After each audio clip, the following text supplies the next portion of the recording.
Cosmos, the show where Sue Minahan and her panel of guests bring you insightful conversations to awaken consciousness for soul growth. Come journey with us through astrology's energetic cycles and get ready to understand your path in the cosmic roots of the stars.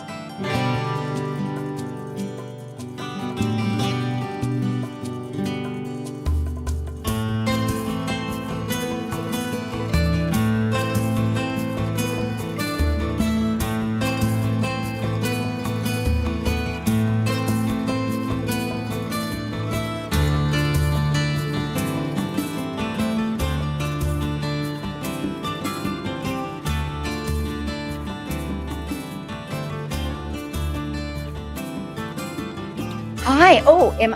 You know what? My computer. Oh, hello, everybody. I still apologize. I wish we could edit this, but we're live.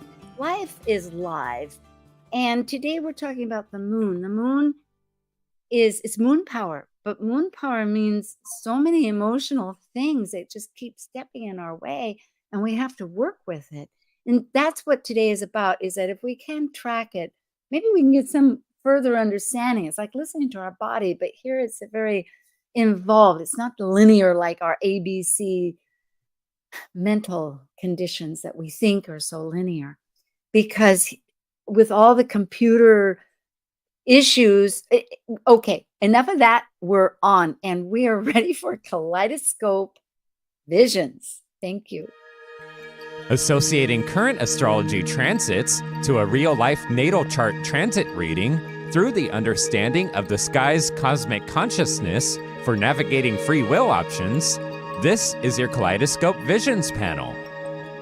I am Sue Minahan, founder of Talk Cosmos since 2018, an evolutionary astrologer and student of vibrational astrology, a consultant, workshop facilitator, lecture speaker, writer, Dwarf Planet University graduate, charter member of Kepler Astrology Toastmaster Club, hold an AA degree and Associate of Fine Arts Music degree, and Certificate of Fine Arts in Jazz. I'm an artist, musician, mythologist, and pursue esoteric philosophies. I'm Amanda Pierce. I'm a soul-centered astrologer, blending intuition into my practice. I believe the universe is always working for our highest good and seek to empower my clients in our readings. I teach a 4-week series of empowerment-based meditation classes that connect you deeper into your own intuition and innate power. I work in communications with a passion for employee experience. I also have a BA in psychology. I'm passionate about healing and enjoy helping others create new realities and shift old paradigms.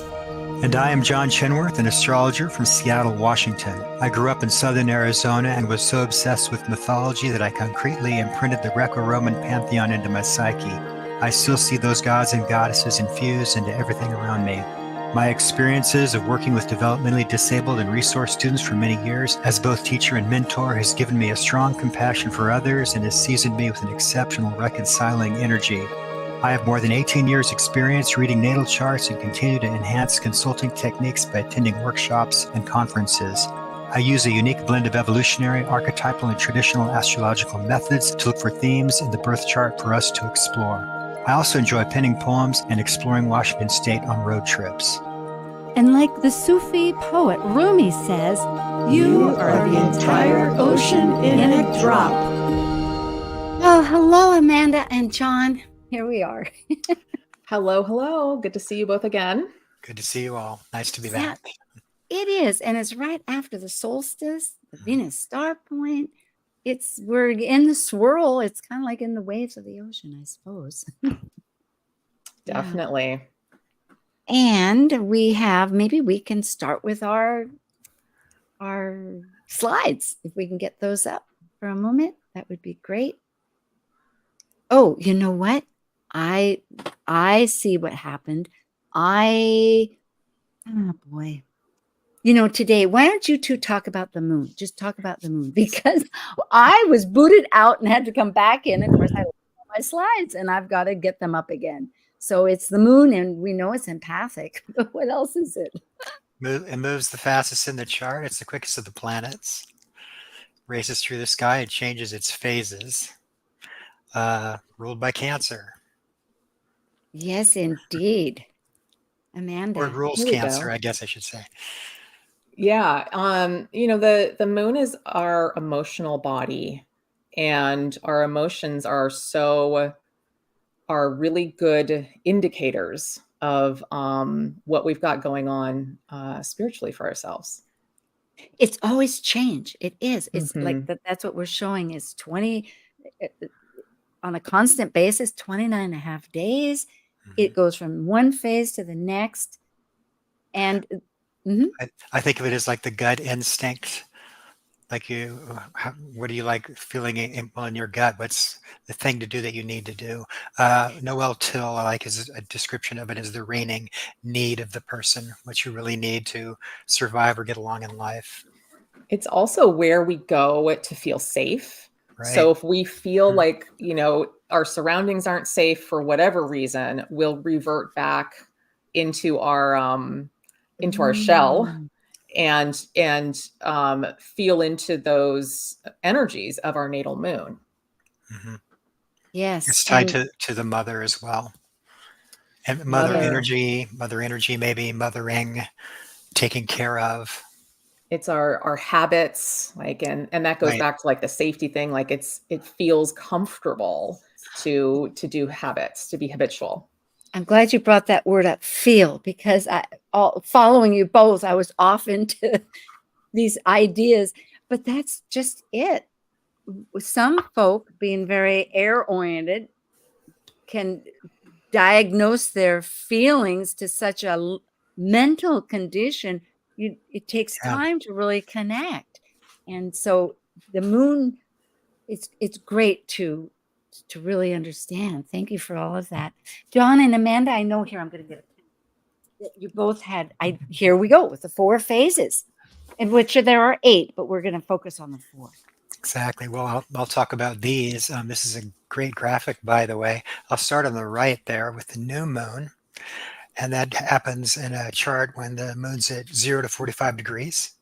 And it kind of ties in with the winter solstice or Yule. It's brand new. It's kind of cold. With a plant, it'd be like the seed and a tender shoot is starting to come out. So kind of represents a new idea, a new venture, being initiated. Yeah, when you go up to the top of the chart there, you see the first quarter where the right half is lit up. That's about from 91 degrees to 135 degrees. That's the equivalent of spring or Ostara. We call this moon, astrologers like to call this moon crisis in action. And I think of a plant that's new above the ground and is it going to survive or not? Because it has to be really strong and anything could happen, which could change what would happen to it. So your new idea, how strong it is it? How are you backing it up? What are you planning? What do you think it's going to grow into? So that kind of stuff with that kind of a moon. In this phase, you have to make decisions. You need to act. It's risk taking. It's challenges. So on the left side, the big white one Well, what is, about Amanda? Does Amanda have a oh thought yeah, here? sorry. Yes, thank I you. just It's all kept right. Yeah. going. Sure. No, it's Sorry. Yeah. phases. Yeah, you were on a roll, and I loved exactly where you were going. The first quarter moon here, this is like you said, that crisis in action. It's like outward action into the world. You're taking like it's like a yang energy, so you're taking action out in the world. Mm. Yes, indeed. Yeah, I love that whole idea. Crisis in action, because a Mhm. square is just that, is action. Right. You got to move. You got to do something. You can't just sit there on a square. It kind of And makes you take action. the world loves action. Again and again, sages say that the world responds. If we act and do Mhm. some little step, then the world, life, energy, however we want to look at it, has something to come to us. I wanted to mention before I get to the full moon, in between these two is the gibbous moon, and the person we have on today has a gibbous moon. So I wanted to mention, Mm. and I have one too. And this is like before the big show opens, it's like the dress rehearsal, and you're trying to get everything organized. So it's a very analytical, very busy moon. Is everything in the right place? So that kind of energy comes with that kind of moon. And then the big show, the full moon, which is, of course, runs from about 81 degrees to 225 degrees. This is the summer solstice. Everything's bright and brilliant. It's showtime. You culminate, you fulfill. It's abundance. It's the ultimate creativity. I remember training with Stephen Forrest, and he mentioned something that really stuck with me. At the full moon, there's a hint of bittersweetness because it innately knows from there it can't grow anymore and it's going to start to diminish. So there's a bittersweetness with the full moon. And Amanda. yeah, and the new moon, if the new moon is like the seeding or the sprouting period, the full moon is where you bear fruit. Right. And there's full exposure. So you've gone from new moon, which is dark, you're gaining light all the way to the full moon. And so you have greater awareness and more objectivity because this full moon is like an opposition to the sun. And with an opposition, you always have more awareness. And you just have greater understanding of what's going on. So you can have greater objective thinking or communication in this phase. So yeah, I think that's and if I might go ahead. Yeah, I'll add here that therefore a person has choice because it could be that whatever has developed isn't really according to what you thought, because we don't know. We have a dream and perhaps we didn't understand everything that was necessary, or perhaps there's so many elements. So at that time we could prune it, leave it, or continue to develop it. I picture the full moon, magnolia blossom fully open. It's the full receptors open to everything, right?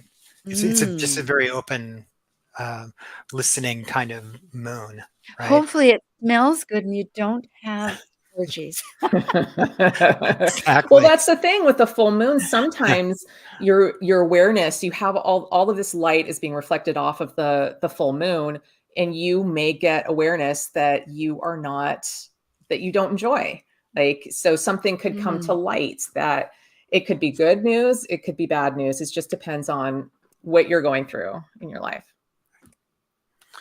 When I mentioned from the new moon to the full moon, we call that waxing, and that will start the waning phases where the light starts to diminish. So bottom of that chart is the third quarter that relates to fall or Mabon. I got 271 degrees, about 315 degrees. We call this the crisis in consciousness, opposite the crisis in action. You're starting to let go. The plant is starting to wither and get ready for the winter. And this is in the teaching area of the chart. What have you learned from your big show, from being on stage? What can you share? What can you give the community? Amanda, anything to add? Yeah, so this is the like cultivating phase where you've had like the full abundance from the full moon, and now you're cultivating the harvest. And where the first quarter moon was the crisis in action, which is more outward action and yang.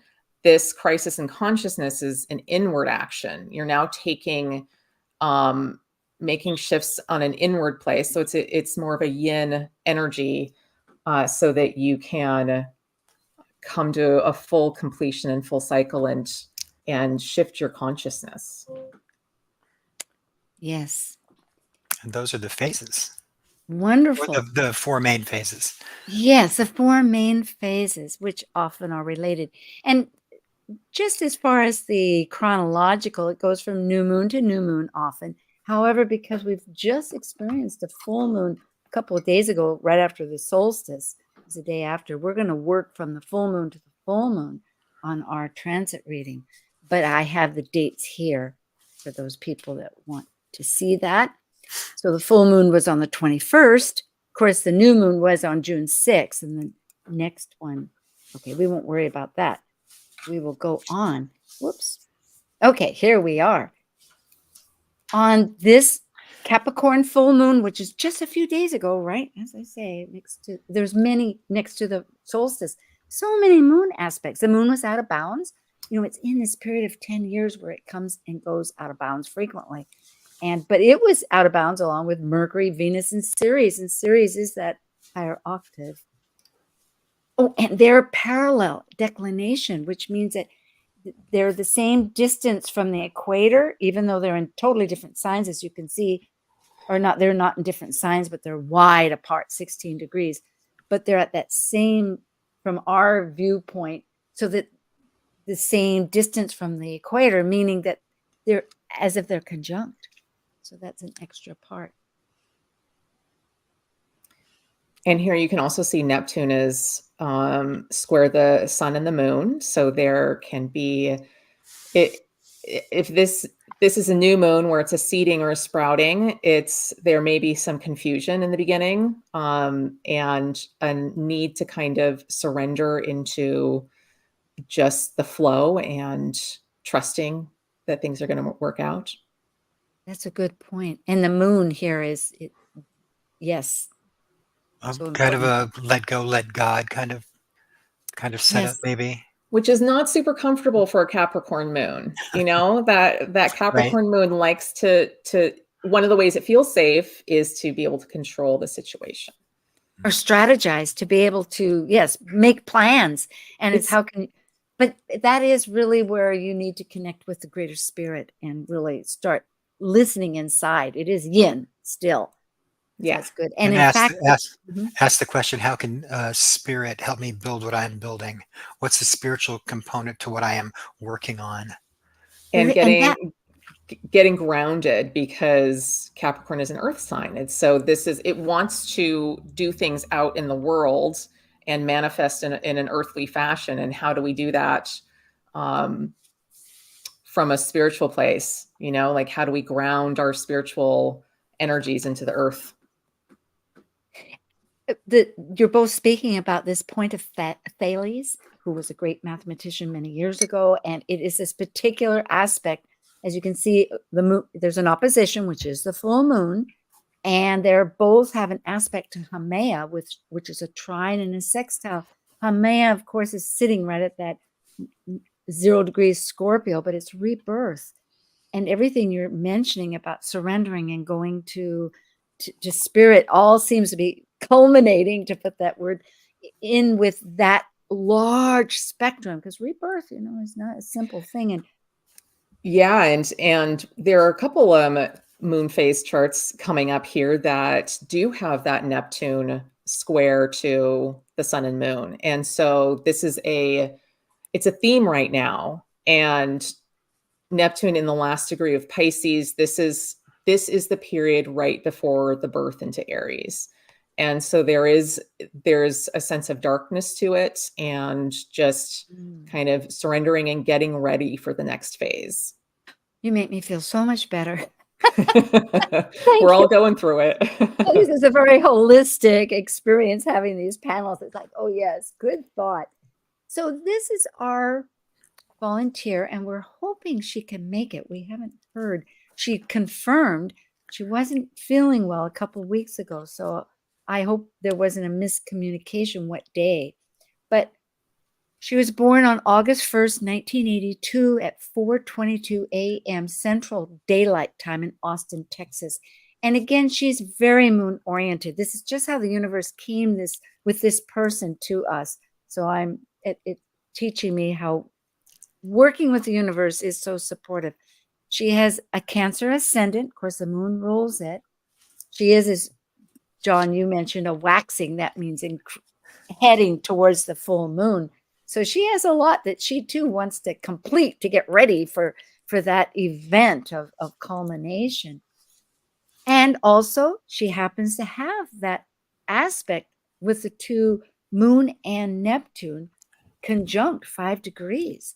So she's very much feeling this, as we will see in the different charts. Yeah, it's a very lunar chart. I mean, she's got that Cancer ascendant ruled by the moon. She's got a North Node in Cancer ruled by the moon, and Venus in Cancer ruled by the moon right there, conjunct the North Node. And so the moon is ruling like all of these pieces, and how she's feeling and her sense of safety in the world is impacting everything around here. And when we see lunar charts, we know that generally people are affected by or they sense the different moon phases in the sky to a greater degree.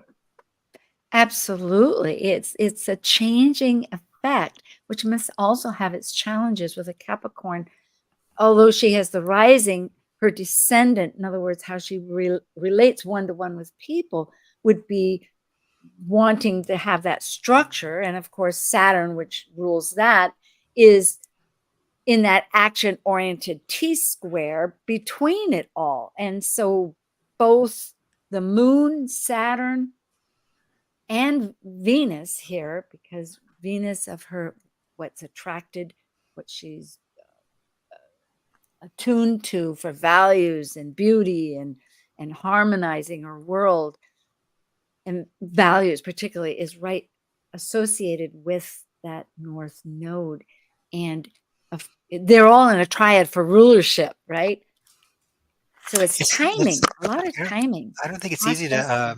I have a Cancer North Node, which is having a big pull in this chart because the moon rules the chart. So learning to really let go and be in that moon energy a lot of the time, when you have that square to the power planets of Saturn and Pluto, who really want things to be, well, especially Saturn, more solid, and Pluto more deep, but you want to be more free. So that might be part of what's being dealt with here. And also I notice Sun looks like it's square Ceres, like an authority at odds with an Earth Mother kind of quality. Does that make sense? Well, yeah, Ceres is in Scorpio there.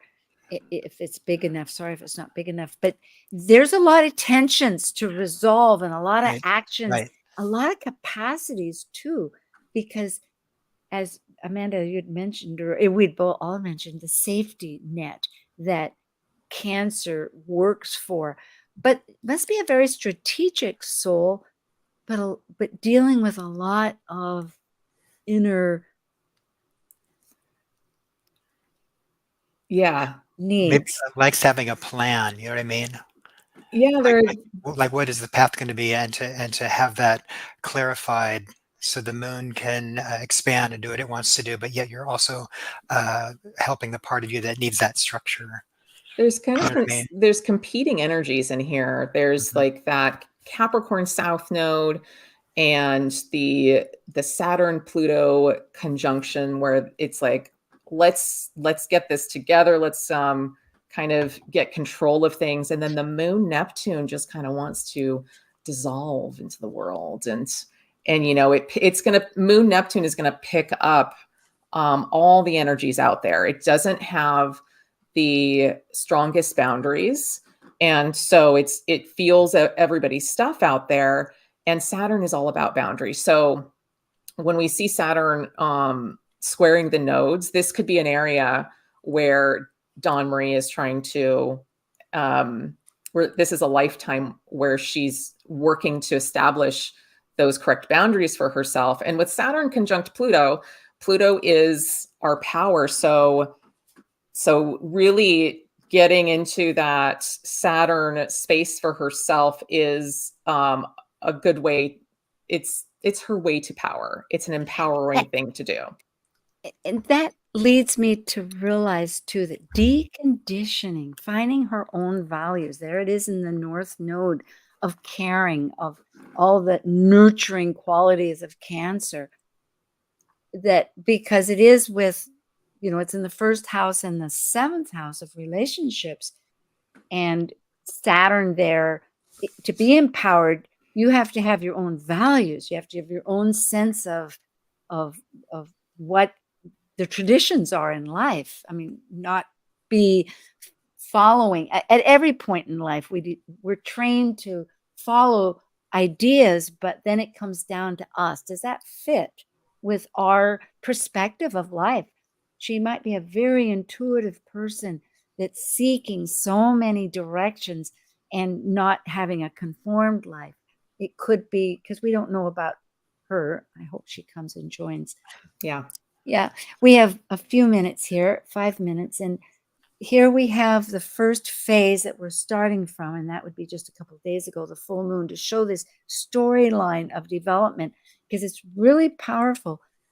It happens to be that, of course, the sun entered Cancer and she had a lunar return. You can see that in the 6th house, that her anaretic 29-degree Sagittarius moon, of course, was with this full moon made a lunar return. And it also, she's experiencing a square, this action, crisis in action, actually, because it's a first square to her in phase to her own Neptune. So must be, where do you begin? It's hard really the best and only place, well, one of the best places is within, if you have to really seek inside, because it's not certain where things begin and where they end with Neptune. Well, and Sue, I love what you said about deconditioning, because with a Cancer North Node and Capricorn South Node, these are family energies. So she's shifting out of some family energies, and that Saturn is square her nodes, like we mentioned. It's in the 4th house, and that's a family. That's a family house, as is her Pluto. So we know that, there may have been a really strict parent. There may have been an overbearing parent. That would be Pluto. So this is impacting her life. The other thing that I think is interesting here is all of the planets in her chart are in the northern hemisphere, which is the lower hemisphere. I noticed that. Yes. Yeah. So all of the planets were at the time of her birth, they were all on the underside of the earth. Like nothing under was the above horizon. in the You sky. couldn't see it. Yes, exactly. Very personal. And one of the things that we know about that is when you have a northern hemisphere domination, there are things to work through from childhood that are impacting you now in your current day. So this is she's working through whatever that was for her. John, I'm just jumping to the 3rd quarter. I hope, is that okay? You hadn't commented. I know. Just a quick note on that 4th house Pluto. Often it can be an offering or a challenge to find your own tribe. If the family life was, I don't know, there was too much pressure in the family life. Often people with Pluto in the 4th house, they got to find their own crowd that gets them and accepts them and welcomes them in. That can be a thing. Good point. So coming up ahead, which will be on June 28th, today is the 23rd, in 5 days, we're going from quarter to quarter. It'll be the crisis in consciousness. She's actually having a Venus return. So she had a moon return where you have that every month. The moon comes around every 29.5 days, but it happened to coincide with that particular full moon.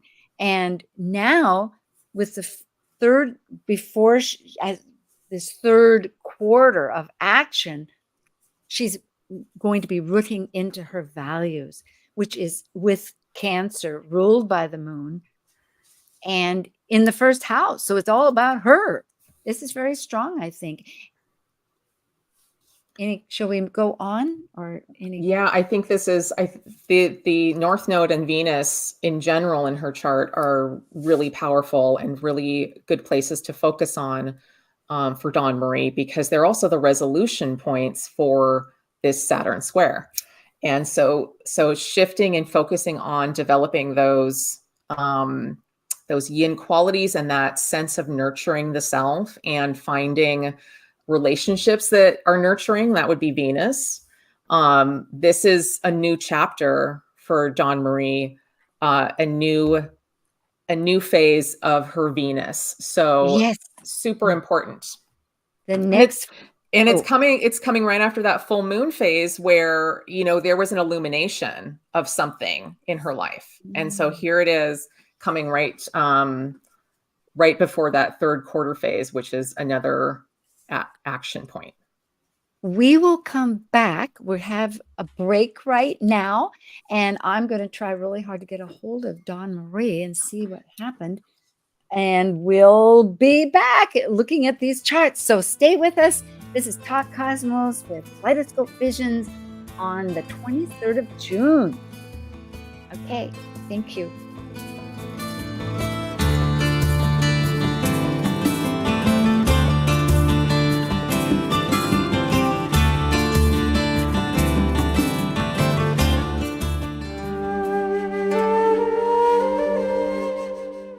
take a break from this week's edition of Talk Cosmos, let's take a look at this cycle's archetype.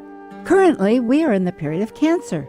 By leaving a cycle based on connecting mental communication to the external, the energy of Cancer involves emotions, which create our personal story through our emotional associations and attachments. As a cardinal water sign that is nurturing, Cancer needs to process emotions in one's own internal rhythm of cycles in order to complete an evolution. This is Martha Norwalk. Every Sunday morning, beginning at 9 a.m., thanks in part to Natasha Venter at intuitiveclarifications.com, we cover the world of animals. This week, it's an encore presentation. Tune in to hear our last healing show with Dr. Nils Rasmussen and Linda Rasmussen. Together, they helped callers and their animal friends with emotional, behavioral, and physical issues, and you can receive a surrogate healing just by listening and following along with Linda's instructions. Hope you can join us, Martha Norwalk's Animal World, Sunday morning, 9 a.m. to noon, right here on Alternative Talk, AM 1150.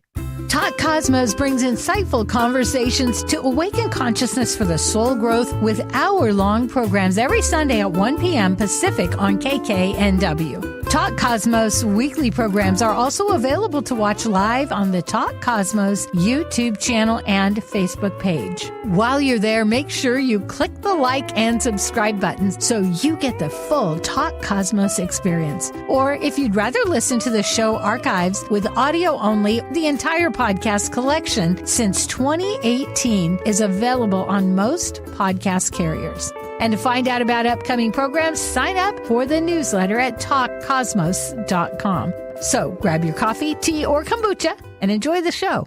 Giving local voices a chance to shine. Alternative Talk 1150. Well, hi, we're back again. Your call has been forwarded to an automated.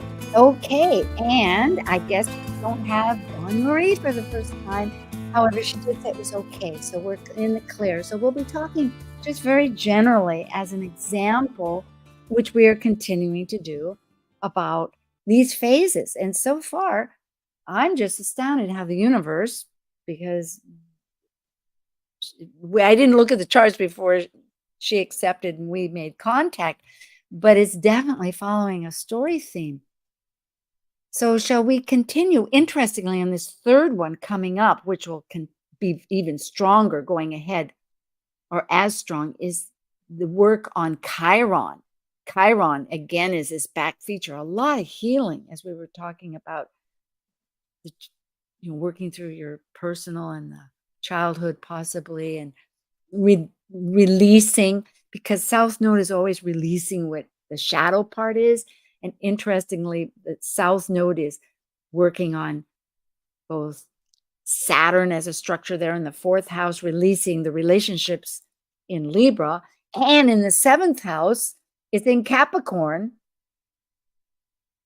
Okay, we'll move on. Because it continues. What I was pointing out was up in the 11th house, there's Uranus applying to her Chiron, and then transiting Chiron, which I think will show in the next slide for the new moon. No, this is the new moon, is opposing her Pluto. So there's a lot of transformation happening. Oh, I think, Amanda, you're muted. Okay, here I am. Thank you. So here, I'm sorry. so here we have like the new start to a new moon phase. This is July 5th, new moon for everybody. So we're just going to kind of walk through how this phase is going to work for Dawn. And it's the start of it. Everything, all of the phases, they build off of the previous phases. So whatever she was going through then, we're starting anew. And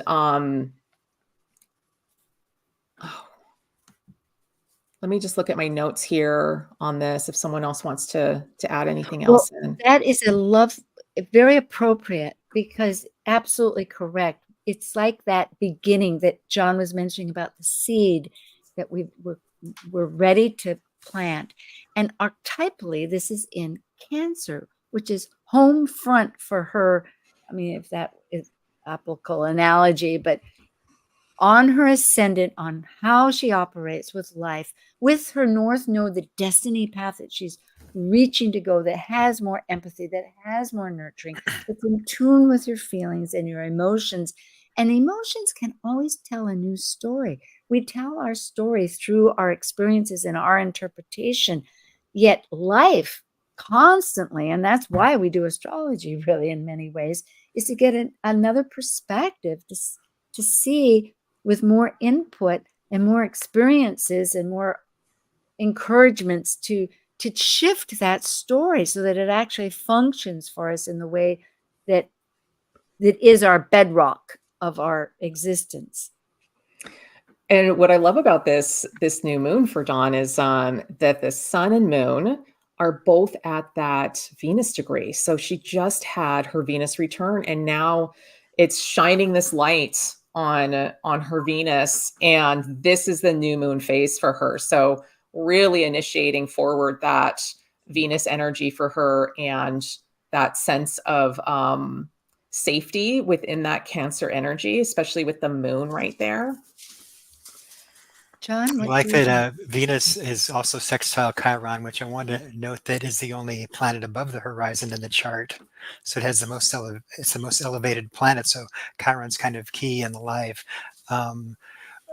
Working on the wound. I hate that association. The thing that pains you all through life, and you work on that and you get better with it. You can also help others with that. So this is a time where that is speaking, and Venus is there. So I guess what we're trying to say is Chiron is the helper to Venus. Or transiting Venus is Right. in that relationship with her natal. I just like to Exactly. Or no, yeah, with her natal one. That's right.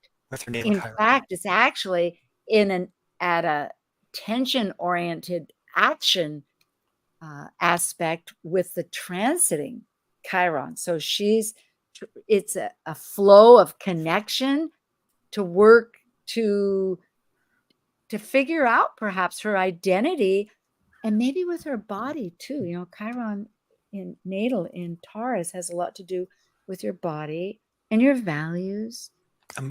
Loving use of your personal power.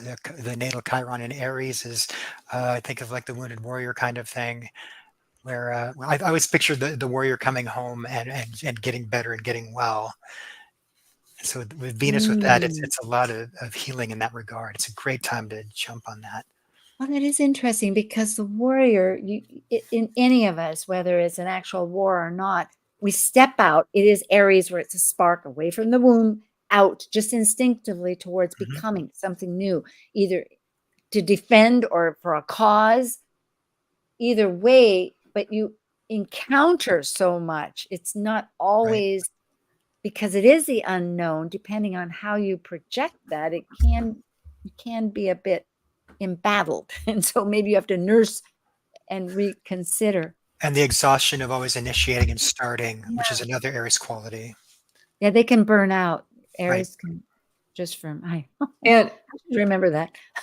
yeah, the Aries energy it's important in this chart with that first house that has the North Node and the Venus in there.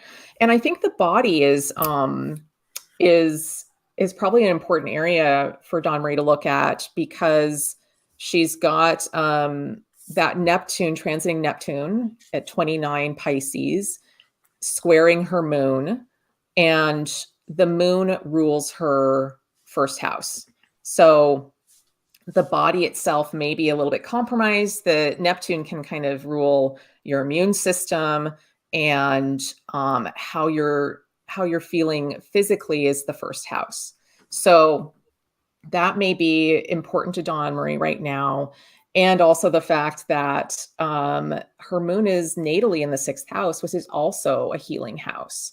And with Neptune there natally, there can also be some health stuff coming up. So this may be a focus right now for her. I hope so, because last we spoke, she was not feeling well. And I don't remember whether, there's so many things that can happen, but I do hope that will send healing thoughts to her. Yes. Yeah, absolutely. And I think that with that North Node in the first house in Cancer, it's like it's a journey to embodying the emotions and connecting the body with the emotions and to go through it, to really, yeah. it's so easy when we have attachments, and it's scary to go through some emotions. I mean, often.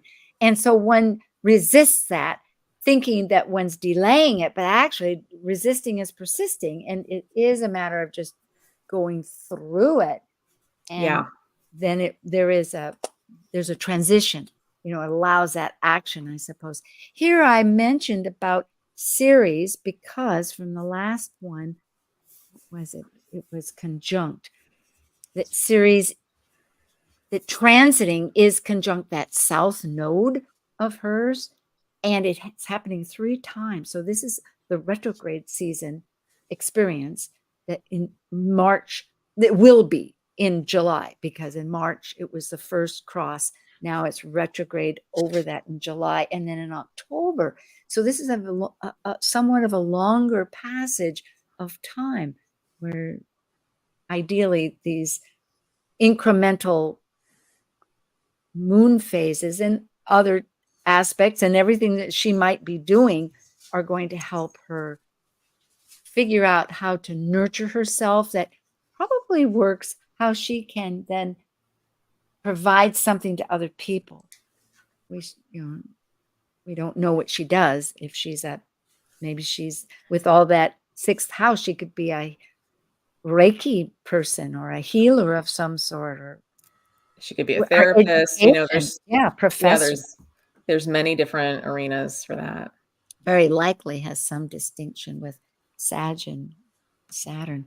So here we have the following first quarter. This is after the new moon, and it will be on July 13th. And this is all Greenwich time that it's for the world chart. Here she has a Mercury return. So it's very interesting that she had a lunar return, a Venus return. In other words, her emotions, her values, and now her thought process all integrated.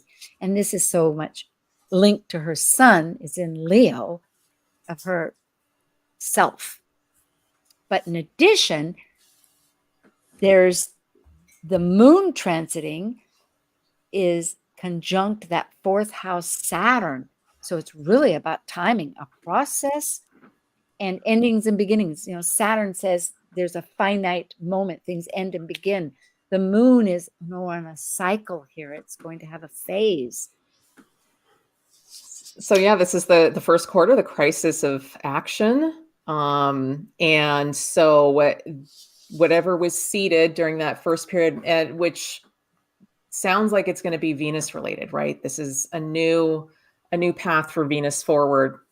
And that moon and Chiron really highlighting that Pluto and where she has been held back from her power. And I think with that Mercury return, there's a push to kind of speak from the heart and, kind of letting her voice shine. It's in the 2nd house, her Mercury. This is a house of values and self-worth. And so really like owning her voice and what does she need to say right now to kind of take back her power. Yeah, the first quarter being the risk-taking phase, and decision and acting to be consistent with the choice that you make and seeing it through, so that little plant that just come up from the ground can be strong enough to survive. It's a kind of like the fighter thing coming out. Yeah, and since we're working still coming from a Cancer full moon. Interestingly, this is just prior to her birth. She is a Leo, so this is a very balsamic period for her that is really looking at the very tail end. That goes into the 8 phases of the moon, but very internal, as we said, under the horizon, so internal. And I'm just struck with how Chiron gets, whether transiting or natal, and the fact that her natal Chiron in the 11th house there in Taurus, which of course it looks to Venus, but both for all of us, we're going to have Mars and Uranus conjunct, and this happens to be on her first, on everybody's first. Somehow it might, gee, that's going to be right on my Mars. That's interesting. I wonder what's going to happen for me. Maybe we'll do me next time. Well, for everybody, this first quarter moon has that Chiron component to it. So Chiron opposing the moon, squaring the sun. We're all here to take some action on areas where we have wounding around stepping into our individuality, wounding around being rash or impulsive. Those are some areas of Aries where we can have wounding. Here I'm getting personal, but that moon is right on my moon. So I am realizing that between a lunar return for me and then also on my Mars, a Mars return, well, I guess that's some Aries energy. The nice thing about this moon opposite Chiron is that it is an opposition. And with an opposition, you're able to have a little bit of an objectivity. You can step back from it a little bit and act from that place. So hopefully that will turn out well for you. Exactly, of course. And that's the beautiful thing about astrology is that we see that this needs to be a common awareness. So one becomes sensitive as an intention, and using that intention helps listen to how the universe works. Because having Dawn Marie, which I hope she has a chance to look at this later, and maybe she'll give us some feedback, and we can, if she had questions or something, we certainly would have helped her clarify something on a personal basis. But that's what it's all about. It's very psychological, you could say, besides spiritual. Should I go on to the next one? I think that's our last slide. We come to the full moon, which meant we went from full moon to full moon in this particular transit reading, because we just occurred a couple of days ago from the full moon. And this one is like what they call in popular world a blue moon, meaning that there's two full moons. No, it's not two full moons in the same month, is it? Yes, in the same. No, it's not. But the fact is, it's 29 degrees. It's Capricorn again. So we had one at 1 degree and now 29 degrees. For Dawn, this is quite a legacy of experience because of the fact that she has Saturn ruling Capricorn, and it squares her nodes, and the moon is also in relationship to, Pluto. It's just like a hair away from it. It must be extremely transformational on this will be a big one for all of us with Pluto in the mix and Chiron in the mix. So we're going to have some greater awareness around power dynamics in our lives and how well we're working with them on an individual level with that Chiron there, and where we've been wounded and how we can step into greater healing for ourselves through this. So it may be intense, but it will be good. It's good to get this awareness and this illumination. And then for Dawn, it's even bigger because it's creating that grand square with her Mars. So we're adding Mars into the mix of this, which just always adds fuel to the fire.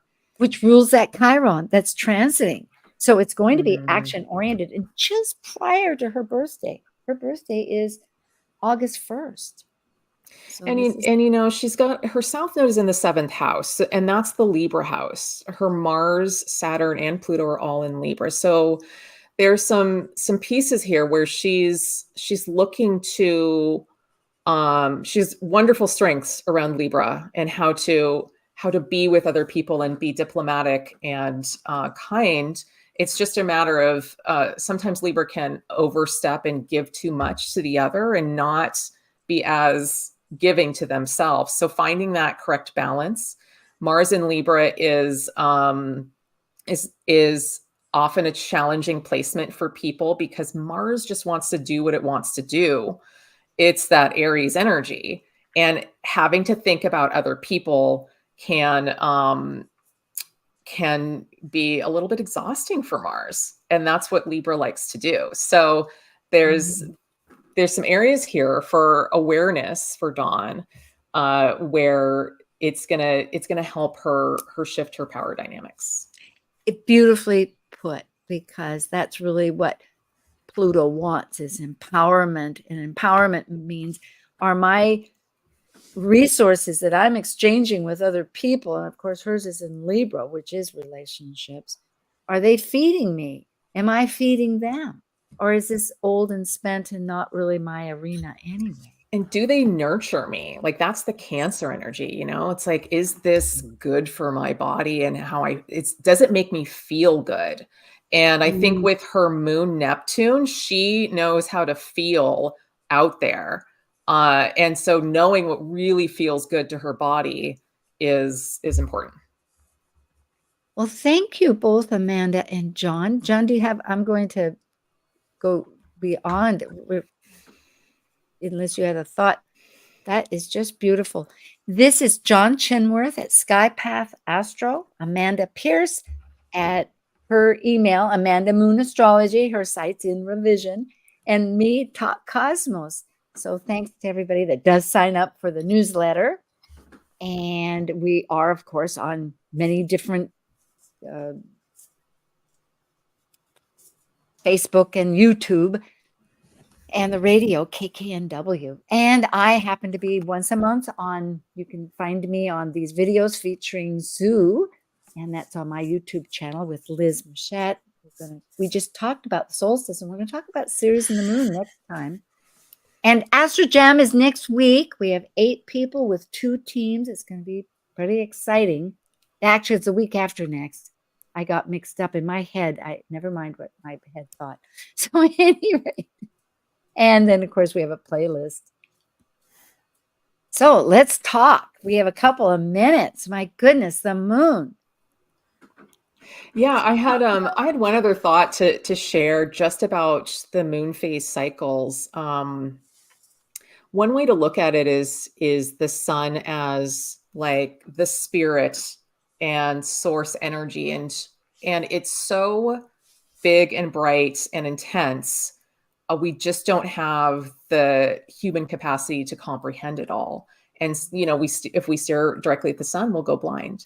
So the moon acts kind of as an intermediary between us on Earth and the sun as the spirit, and it's able to reflect the sun's light back to us in a digestible way. So these moon phases kind of help us absorb and digest the spiritual lessons that are being brought to us. I was waiting for you, John, but you know what that brings up is the mythology, right? Because the Artemis and Apollo or other mythologies of ancient thought that the moon birthed the sun. And so in a way it does. It gives you that, what you're saying. I'd never thought of the astrology with the mythology that way, that on a daily basis, we're seeing this awareness digested, because polarities are so beautiful. If we go to one end or the other, we of course get extremes and we get weaknesses. But if we kind of use the strength of the others, we can think and work. Love that. Yeah. Well, here we are. It's summer and the dynamics are happening. The moon was beautiful. Did you see it last night? Could you see it where you were? It was In and out of clouds. Oh, it was so gorgeous. It was just big and huge and really makes. But it's gorgeous in Hawaii. Well, when the sun, because it's not always sunny, we've had clouds too, but I was so grateful it was. And interestingly, I must say that the lunar people I know, I'm married to a lunar person, he takes pictures of the moon. Of course I do too. Well, happy hello to everybody. Thank you for watching and signing up, and we'll connect next month and next week. Thank you for joining an insightful conversation on Talk Cosmos, the show where Sue Rose Minahan and her panel of guests awaken consciousness by connecting soul growth patterns with astrology's energetic cycles. Be sure to tune in next Sunday, 1 p.m. Pacific Time, to continue your journey through the roots of the cosmic pathway.